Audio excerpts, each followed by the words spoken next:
Bismillahirrohmanirrohim. Saudara-saudaraku, setelah kita membahas wafatnya Nabi Isa alaihissalam dan keyakinan tentang wahyu yang masih hidup dalam Islam, maka wajar kita bertanya, kalau Isa alaihissalam wafat, lalu siapa yang dimaksud Al-Masih yang dijanjikan? Siapa Imam Mahdi yang umat tunggu-tunggu? Selama berabad-abad, umat Islam menantikan seorang tokoh agung yang akan menghidupkan kembali iman, membersihkan Islam dari bid'ah, mematahkan argumentasi agama-agama lain, dan membawa kedamaian di bumi. Rasulullah Shallallahu Alaihi Wasallam memberi kabar gembira dalam banyak hadis tentang kedatangan Imam Mahdi dan Al-Masih yang dijanjikan. Namun, perlu dipahami bahwa tanda-tanda yang beliau sebutkan sering bersifat simbolis, bukan harfiah. Konsep kedatangan kedua. Nabi Isa alaihissalam sudah wafat sebagaimana para nabi lainnya. Kedatangan kedua, yang dijanjikan bukan berarti beliau turun dari langit secara jasmani. Sebagaimana Nabi Yahya alaihissalam datang dalam ruh dan semangat Nabi Ilyas alaihissalam, Matius pasal 11, ayat 14, serta tafsir Muslim, maka Al-Masih yang dijanjikan akan datang dalam ruh dan semangat Isa alaihissalam. Jadi, kita tidak menunggu jasad Isa alaihissalam turun, melainkan kedatangan seorang mujadid agung yang mewarisi sifat dan misi beliau. Kedatangan Mirza Ghulam Ahmad alaihissalam. Pada akhir abad ke-19, di India, muncul seorang hamba Allah bernama Hadrat Mirza Ghulam Ahmad alaihissalam. Beliau mendakwakan bahwa Allah telah mengutusnya sebagai Imam Mahdi dan Al-Masih yang dijanjikan. Tugasnya bukan membawa agama baru, tetapi menghidupkan kembali Islam murni di bawah naungan Rasulullah Shallallahu Alaihi Wasallam. Beliau menulis lebih dari 80 kitab, membuktikan kebenaran Islam, serta menantang semua lawan dengan argumentasi yang damai dan ilmiah.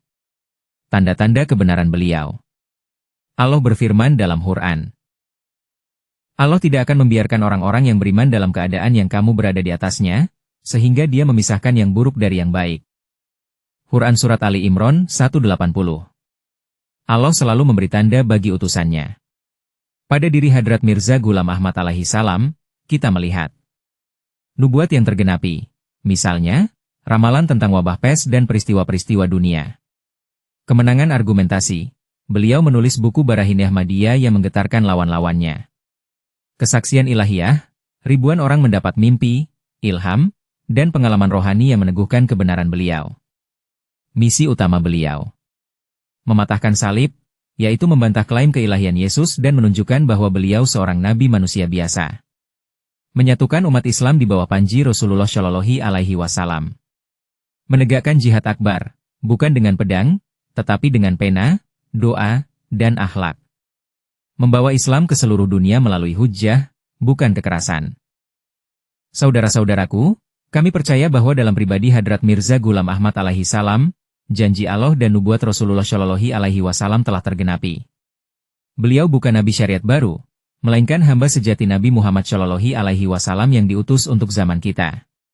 Dengan menerima beliau, kita sejatinya tidak meninggalkan Rasulullah Shallallahu Alaihi Wasallam, justru semakin dekat kepada beliau, karena Al-Masih yang dijanjikan datang untuk menegakkan kemuliaan Muhammad Rasulullah Shallallahu Alaihi Wasallam. Sekarang, daftar pertanyaan yang sering diajukan mengenai kebenaran Mirza Ghulam Ahmad alaihissalam sebagai Imam Mahdi Al-Masih yang dijanjikan, dan jawabannya. 1. Kalau benar beliau Al-Masih dan Mahdi, kenapa mayoritas ulama menolak? Jawaban. Sejarah menunjukkan, setiap kali Allah mengutus seorang mujadid atau nabi, mayoritas ulama pada masanya menolak. Nabi Isa alaihissalam ditolak oleh pendeta Yahudi, Nabi Muhammad Shallallahu Alaihi Wasallam ditolak oleh mayoritas Quraisy. Bahkan Imam Syafi'i pernah ditentang ulama pada zamannya. Penolakan bukan bukti salah, melainkan justru sering menjadi tanda kebenaran. Allah berfirman, alangkah banyaknya nabi yang didustakan. Quran Surat Ali Imran 147. 2. Hadis menyebut Imam Mahdi dari keturunan Fatimah.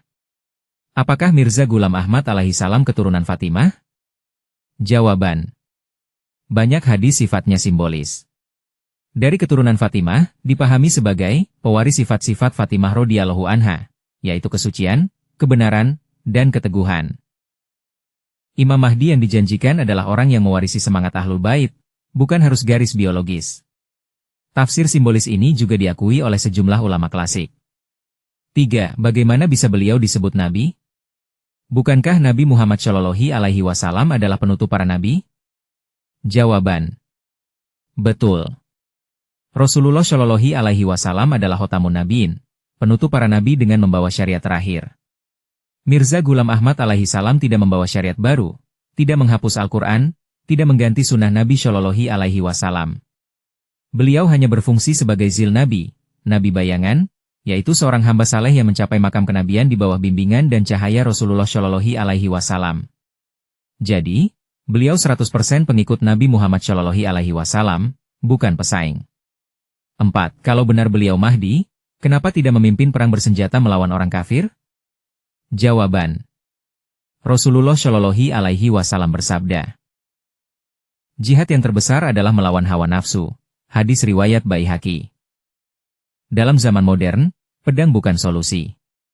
Yang lebih mematikan dari pedang adalah pena, media, dan ideologi. Imam Mahdi dijanjikan mematahkan salib bukan dengan senjata, melainkan dengan hujjah. Maka, jihad beliau adalah jihad akbar, menegakkan Islam melalui argumen, doa, dan akhlak, sesuai kebutuhan zaman ini. 5. Apa bukti nyata Allah mendukung Mirza Ghulam Ahmad alaihi salam? Jawaban. Nubuat yang tergenapi, seperti ramalan tentang wabah pes, terbelahnya kerajaan Ottoman, berkembangnya kereta api dan telegram. Ribuan baiat dari berbagai bangsa, padahal beliau hidup di desa kecil di India. Pengalaman rohani para pengikut, mimpi dan ilham yang meneguhkan kebenaran beliau. Keberlanjutan jamaah lebih dari 100 tahun setelah wafatnya beliau, berkembang ke seluruh dunia, menjadi saksi nyata pertolongan Allah. 6. Kalau beliau benar utusan Allah, mengapa wafat sakit kolera dan bukan mati syahid? Jawaban. Pertama, beliau tidak wafat karena kolera, tetapi karena kelemahan fisik setelah perjuangan panjang. Kedua, syahid dalam Islam bukan hanya mati di medan perang. Orang yang wafat karena sakit, wabah, atau perjalanan menegakkan agama pun disebut syahid. Hadis riwayat Bukhari Muslim. Maka wafat beliau tetap mulia di sisi Allah. 7. Apakah dengan menerima Mirza Ghulam Ahmad alaihi salam, kita berarti keluar dari Islam mainstream? Jawaban. Tidak. Justru dengan menerima beliau, kita semakin dekat dengan Islam sejati.